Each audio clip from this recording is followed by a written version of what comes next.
Hi, this is Barbara Gonmuller. I am so delighted you're here today. You know, our whole Peace podcast is around peace, happiness, and healthy living. But today we have a very special guest, Dr. Desmond Berghofer. Why? He wrote a book. And he's an author. He's an educator. He has a doctor's degree. He moved from Australia. I think that's where he was born. Were you born there? Queensland, Australia. In Queensland, okay.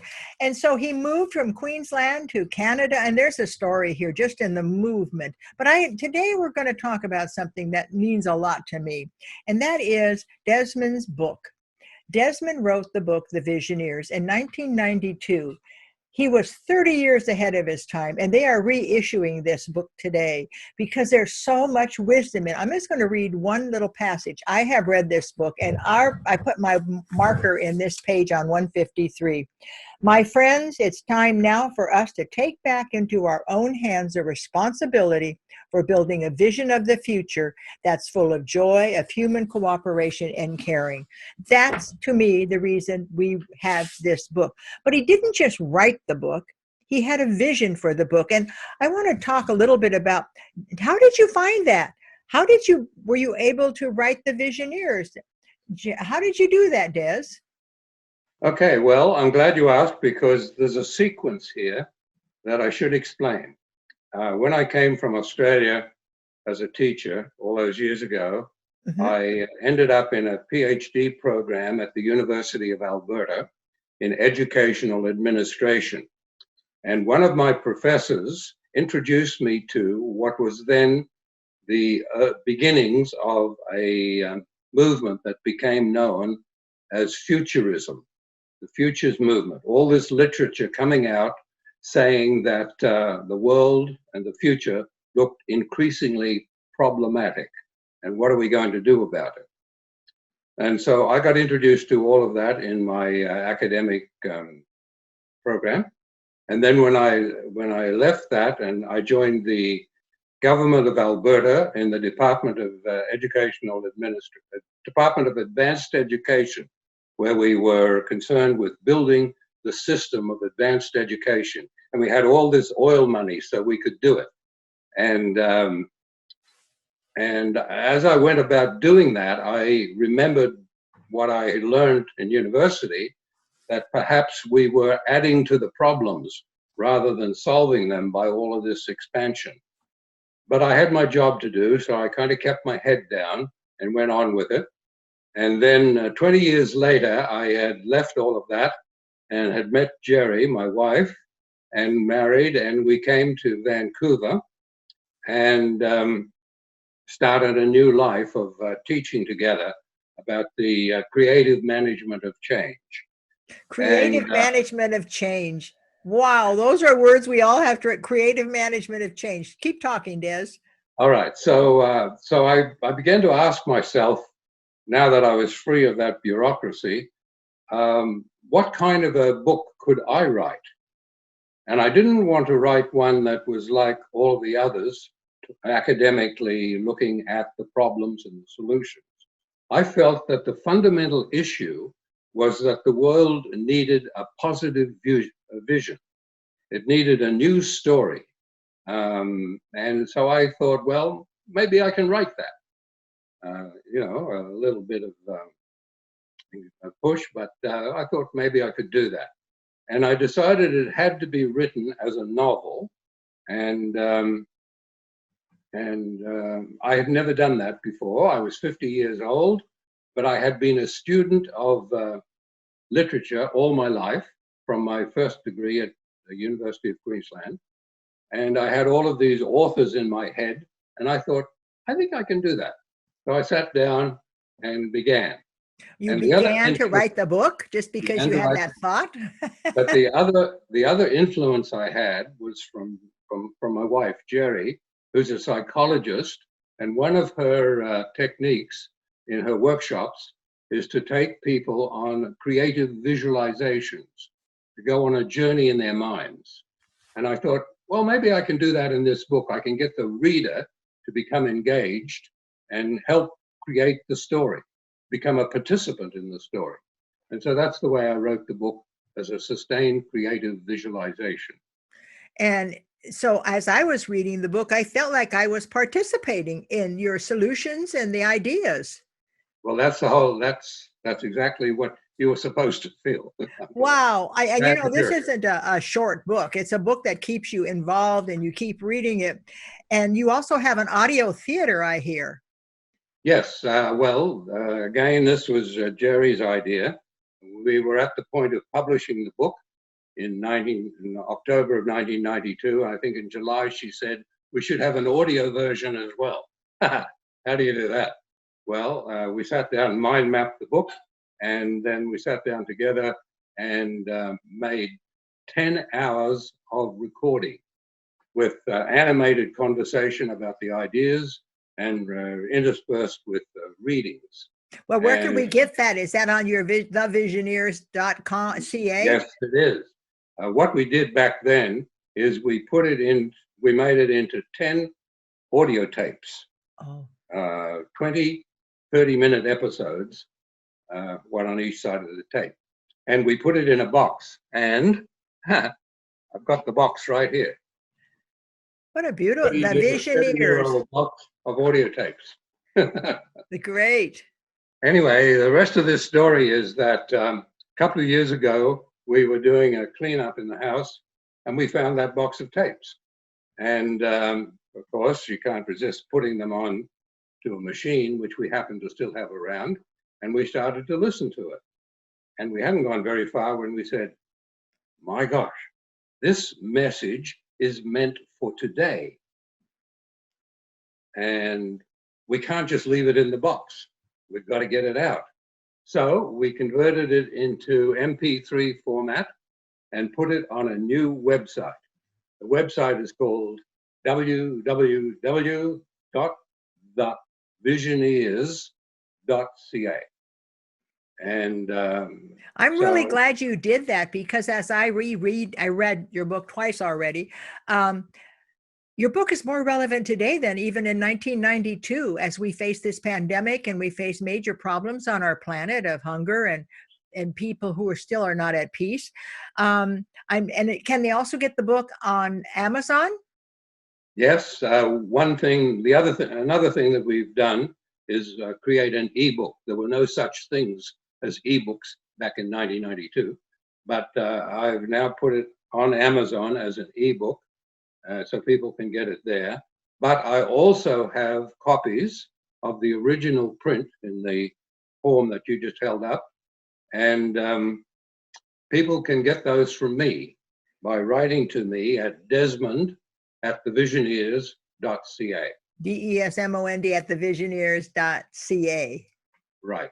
All right. And for $25, including shipping and handling, you can have a book. That's a good price for that book. It's a book that you want to put on your bookshelf, because it will remind you that the Visioneers, the vision for a better future is possible. And that's what I like. It's a foundation of your Visioneers International Network. Is that correct? Yes. Why don't you talk a little bit about the Visioneers International Network? Jerry talked about it briefly, but how do you participate in that? Well, Jerry's idea was that we should create this virtual expo, which showcases the people who are doing good work. And here's the connection with my book. Back in 1992, I described this major world event called the Congress of the Global Mind, where the whole world was brought together using satellite television. And now, of course, that never happened in reality. But what did happen was that ever since then, there have been millions of people going around the world doing this good work. And these are the visioneers of my imagination. So we've decided that what we need to do is go out and find them and put them on this new global platform called the Visioneers International Network, and showcase them in this virtual exposition and give them awards for being, good citizens, good global citizens, and contributing to the future. That's a very intriguing idea.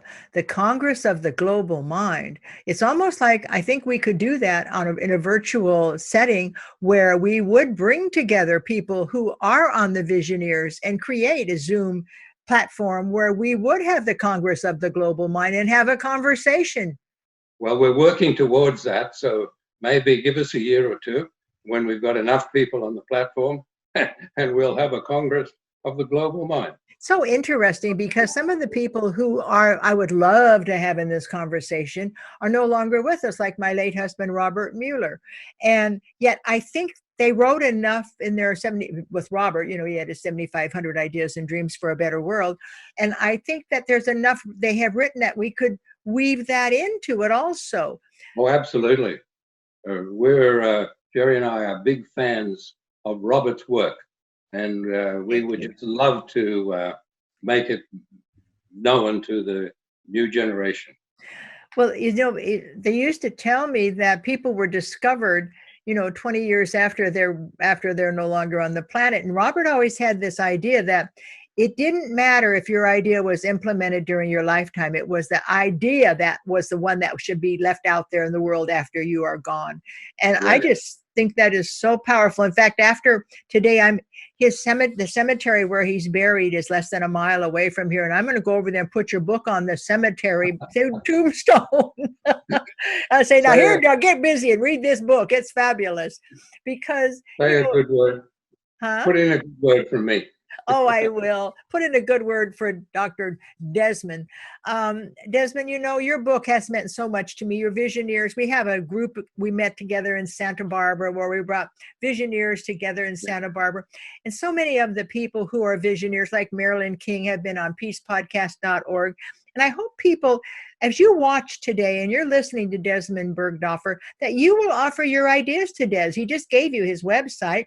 Tell him what you're thinking. This is our time to come together for the global mind and the global brain. I remember Peter Russell saying it's time for the global brain. So it's time for us to really bring out the power each of us have. Some of it's latent. It's not been out because we didn't know we could quiet that rational. What do you think? You can't do that.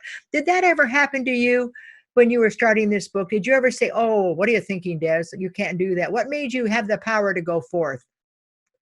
Well, I'm not absolutely sure. Jerry thinks I was channeling it from somewhere. Uh-huh. I'm not sure about that. But when I did re-listen to those old audio tapes, I sort of said to myself, well, where did that come from? Well, you're not alone. Robert used to make speeches so he knew what he was thinking, because he said when he did that verbalizing of his thoughts, then he said, oh, that was a good one, and he would remember it. And so he tape recorded all of his talks. He tape recorded all of his journals. It's an amazing gift, our gift of life, isn't it, Des? Yes, it is. You mentioned before, you were saying to people to go to the website and so on. What I would say, go to the website and join and become a Visioneer, and tell us who you are and what you're doing. And our gift to you for doing that is a free download of the audio theater that I was just talking about. And there's and you can listen to it on any mobile. It makes me want to just stop talking to you and go get that right now. It's exactly what I want to hear. Well, how you guys you and Jerry Schwartz mind mapped it and then recorded it. It must just be. I bet you were pretty pleased when you heard it. Yeah, it was a hoot doing that. We were working with this fellow in his basement studio. and his dog. Oh, that's beautiful. I think creative moments are so priceless, aren't they? Yeah. And if you record your creative moments, so much more on the planet is accomplished, because people can go back and say, well, let's listen to what Jerry and Des said. What did they think we should do for the world that we want in our future? And we're facing a pandemic now. We're in the middle of it. And this is the first time the world has been quiet enough that we can step back and listen to the intuitive, heart-centered soul neurons that Jerry was talking about in her interview with me on peacepodcast.org. And it's time for us to get quiet enough to quiet the rational side and to bring forth the wisdom that we were born with. And so, Jez, at the end of our interview today, is there anything you wanted me to ask you that maybe you might like to share? Well, I'd like to tell you a little bit more about the book. All right. Read us some of your favorite passages. Okay. The book is, despite having this important message, it's also a love story and an adventure story and suspense and mystery. And Jerry said that I should tell you a little bit about the love story. I love the love story part. I love that part. Go for it. All right. Well, the two love interests in the book are this strapping young man from Australia called Mark Venture and his beautiful companion, Esther Fisher from Israel. And they go through a number of difficult situations together. And so the connection begins. But they're very busy running around the world, organizing these Visioneer meetings until they finally get a little bit of peace and quiet for themselves on the beach at Costa del Sol on the Spanish Riviera. And Mark, and they have been, one of the things they've been doing over the months is writing each other love poems. So Mark pulls out this piece of paper out of his pocket and says, "I've written you another poem." And Esther says, "I thought as much." And he says, "It's a bit crumpled because I stuffed it in my pocket." And she said, "The crumpled love poem." Yes. And this is what he read to her. I'll just read a little bit of it. It's called Daring. And what he was really trying to do was work up his energy to ask her to marry him. So he says, "How much to dare and why? Good questions for those who seek to act. If involvement grows to love, how much to dare becomes less a question and more a search for that higher part of self found only in the other. And the whole world opens because two people dared to find the passage for their love." Found the completion in another. That is so beautiful. But what Mark didn't know is that Esther was 2 steps ahead of him. So she pulls out of her purse, not crumpled, a beautiful card with her poem on it, which is called Yes. And this is what she says. "Yes begins with intention to take little yes steps. Yes to dancing and singing, to poetry, music, and laughter. And when the chorus of yeses rings out in celebration, fueling the heart with wild courage, it's easy to take giant leaps to say yes to growing, to being, to soaring, to living, to loving, to me, to you, to us. So I can, I will, and I do." So beautiful. This book is a treasure trove. And how long did it take you to write it, to put it together? A year or so, about 18 months probably. That's all? Yeah. Oh, wow. Well, it's 500 pages, so it's amazing. You did it in a year. Well, when Robert and I got married, I wrote a poem. And in fact, that's part of our relationship, was always about poetry. And we would write about, decide to be one heart, whether together or apart. And he would honor me with his poetry and I would honor him. But this book is just, it's a love story. It's a treasure trove of ideas that can change the world. It's an opening for people to become part of the global mind and the global brain. And if you had a dream, because you're an author who has written incredible things, what would your dream be for our planet today in this time when we need everybody's creativity? But I'd like to hear what your dream is, Des. Well, I wouldn't say that I have a clear vision of what the world can become, because anybody who says that is not being realistic, because we just can't know.